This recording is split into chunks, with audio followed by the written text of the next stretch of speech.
Bismillahirrahmanirrahim. Assalamualaikum warahmatullahi wabarakatuh.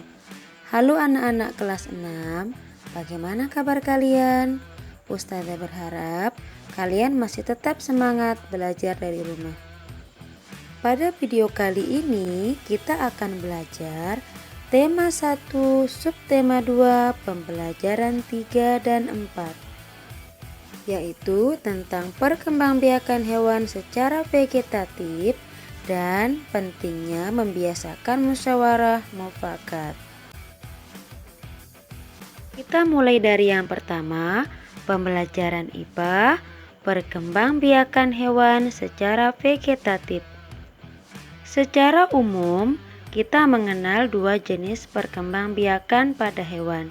Yang pertama, perkembangbiakan hewan secara generatif, dan yang kedua, perkembangbiakan hewan secara vegetatif. Nah, kali ini kita akan membahas perkembangbiakan vegetatif pada hewan. Perkembangbiakan hewan secara vegetatif merupakan perkembangbiakan tanpa melalui peristiwa perkawinan. Pada perkembangbiakan ini tidak terjadi proses pembuahan sel kelamin betina oleh sel kelamin jantan. Berikut ini ada beberapa jenis perkembangbiakan hewan secara vegetatif. Yang pertama, membelah diri. Membelah diri merupakan cara perkembangbiakan hewan dengan membagi tubuhnya menjadi dua bagian yang sama atau lebih secara langsung. Contohnya amoeba. Amoeba akan membelah satu inti sel dalam tubuhnya menjadi dua bagian. Kemudian akan diikuti oleh pembelahan cairan dan dinding selnya menjadi dua bagian yang sama juga. Dan setiap bagian akan menjadi amoeba yang baru.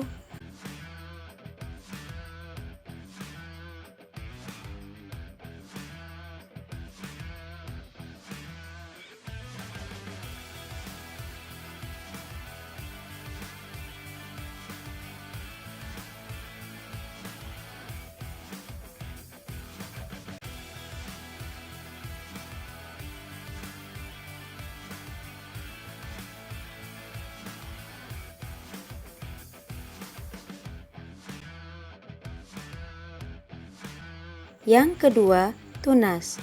Tunas merupakan cara perkembangbiakan hewan yang dilakukan dengan membentuk tonjolan tunas pada tubuh induk.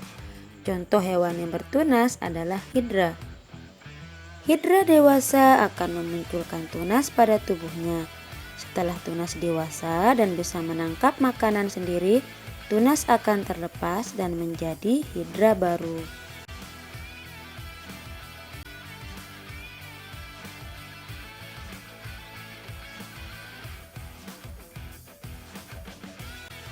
Yang ketiga, fragmentasi. Fragmentasi merupakan cara perkembangbiakan hewan dengan memotong bagian tubuhnya. Contohnya, planaria atau cacing pipih.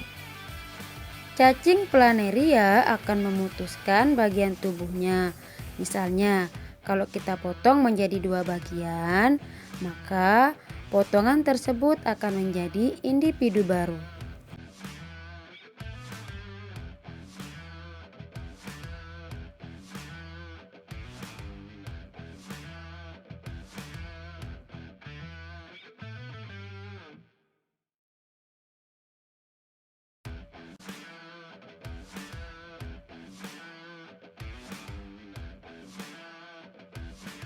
Kemudian yang keempat, partenogenesis. Partenogenesis merupakan pertumbuhan dan perkembangan telur tanpa dibuahi sel kelamin induk jantan. Contohnya pada lebah. Pada lebah, jika sel kelamin induk betina dibuahi oleh sel induk jantan, maka akan menghasilkan telur dan menetas menjadi lebah betina. Jika sel kelamin induk betina tidak dibuahi oleh sel kelamin induk jantan, maka akan menghasilkan telur dan menetas menjadi induk jantan. Nah, itulah tadi penjelasan tentang perkembangbiakan vegetatif pada hewan. Sekarang kita lanjut ke pembelajaran PKN, pentingnya membiasakan musyawarah mufakat. Pada pelajaran sebelumnya, kita sudah mempelajari nilai-nilai yang terkandung dalam sila keempat Pancasila. Sila keempat menjadi pedoman dalam penyelesaian masalah yang menyangkut kepentingan bersama. Sesuai dengan sila keempat Pancasila, penyelesaian masalah dilakukan dengan cara musyawarah untuk mencapai mufakat. Setelah mufakat tercapai, semua peserta musyawarah harus menerima dengan penuh tanggung jawab. Tujuan musyawarah antara lain mengambil keputusan atas suatu masalah, mendapat kesepakatan bersama, dan untuk memenuhi persyaratan norma hukum. Berdasarkan tujuan musyawarah tersebut, kita bisa memahami manfaat musyawarah antara lain. Yang pertama, mendapat cara pemecahan masalah dengan baik. Yang kedua, dapat menyatukan pendapat yang berbeda. Yang ketiga, melatih menyampaikan pendapat atau ide. Yang keempat, dapat mengambil keputusan dengan benar. Yang kelima, keputusan yang diambil memiliki nilai keadilan. Kemudian yang terakhir, hasil keputusan yang diambil dapat menguntungkan semua pihak. Berikut contoh penerapan musyawarah mufakat dalam kehidupan sehari-hari. Yang pertama, melakukan musyawarah pembagian tugas di rumah. Yang kedua, menentukan jadwal ronda lingkungan. Yang ketiga, sidang paripurna MPR, DPR, dan DPD. Jika mufakat tidak tercapai melalui musyawarah, pengambilan keputusan dilakukan melalui voting atau suara terbanyak.